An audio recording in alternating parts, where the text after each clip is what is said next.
Bienvenue dans Parlons Monde IT, chers diaspora, chers membres de la communauté. Aujourd'hui, j'ai envie de parler d'un sujet qui me touche personnellement. Très souvent, on entend dans la communauté des expressions comme quoi, qu'est-ce que vous faites dans l'eau? Est-ce que l'eau, c'est pour nous, les Africains? Quand tu étais en Afrique, est-ce que tes parents, tes grands-parents ne t'ont jamais interdit d'aller vers l'eau ou d'aller dans l'eau? Alors pourquoi une fois en Europe, c'est vous qui partez par noyade parce que vous ne respectez pas les clauses de vos parents? Vous faites quoi au bord des plages? Vous faites quoi dans les piscines? Vous faites quoi dans la mer? Dans l'océan? Tout ça. Je suis choquée. Ça, il faut le dire. Je suis même plus que choquée. Comment se fait-il que de tels propos peuvent sortir de la bouche des Africains? Je vais même parler de ceux qui vivent à l'étranger. Vous faites quoi? Je vous pose la même question. Vous faites quoi en Europe?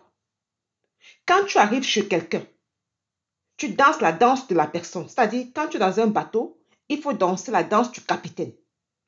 L'intégration, c'est quoi? L'intégration, c'est arriver chez quelqu'un. Tu observes. Ce qui est bien, tu prends. Ce qui est mauvais, tu laisses. C'est ça l'intégration. Il faut être malin dans tout ce qu'on fait.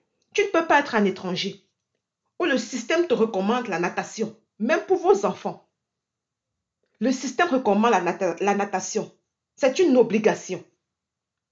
Les Européens nagent, mais pourquoi pas vous? C'est quel discours rétrograde de demander à ses confrères ce qu'ils font dans l'eau? Parce que l'eau, ce n'est pas pour nous, Africains. Mais est-ce qu'on va même s'en sortir avec de telles pensées limitantes?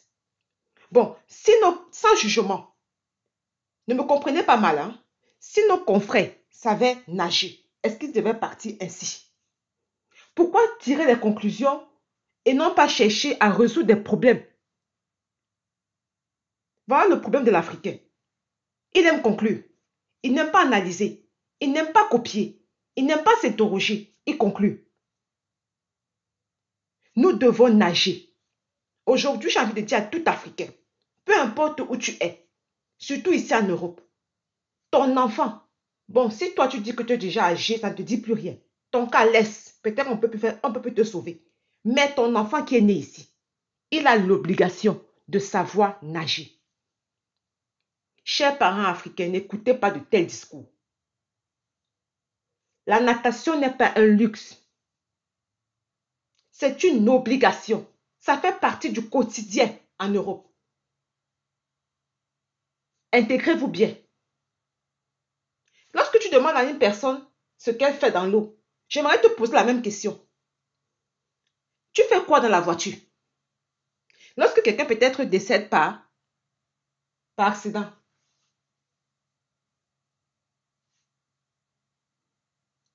de voiture, va demander aussi à la personne ce qu'elle faisait dans la voiture.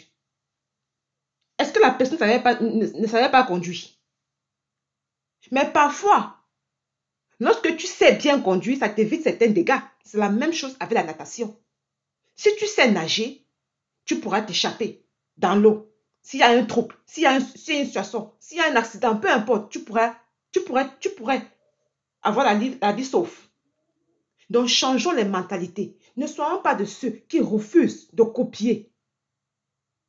Regarde par exemple, pour ceux qui ont voyagé ou bien qui sont déjà arrivés à Corée du Sud, en Chine, mais venez témoigner, venez dire la vérité.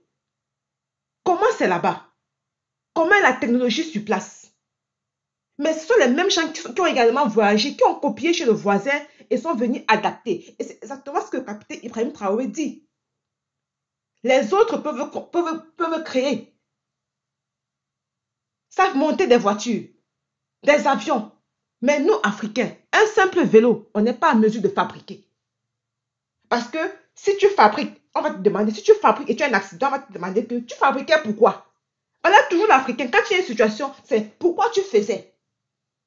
Mais apprenons à être créatifs. Apprenons à créer. Apprenons à révolutionner. Il n'y a rien de nouveau sur la terre. Il n'y a rien de nouveau. On copie, on modifie. On copie, on modifie. On adapte. Tout est déjà là. Tout est créé. Il n'y a pas une science nouvelle. Rien n'est nouveau. Tout est là. Mais tout dépend de comment est-ce que tu prends la chose et que tu modèles. Comment est-ce que tu prends la chose, que tu crées et que tu modifies, pardon. Comment est-ce que tu modifies les choses? Donc, changeons les mentalités. Et quand tu as une mentalité fausse, erronée, ne la diffuse pas, ne la divulgue pas partout. Il ne faut pas venir nuire à tes frères, venir mettre dans les cerveaux des mentalités rétrogrades. Apprenons à nos enfants, inscrivons nos enfants dans des cours de natation dès le bas âge.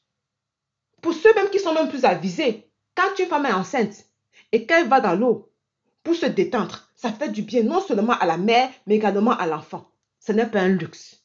Africain, la natation n'est pas un luxe. Il le faut pour vos enfants. Arrêtez de mettre la honte sur vos enfants.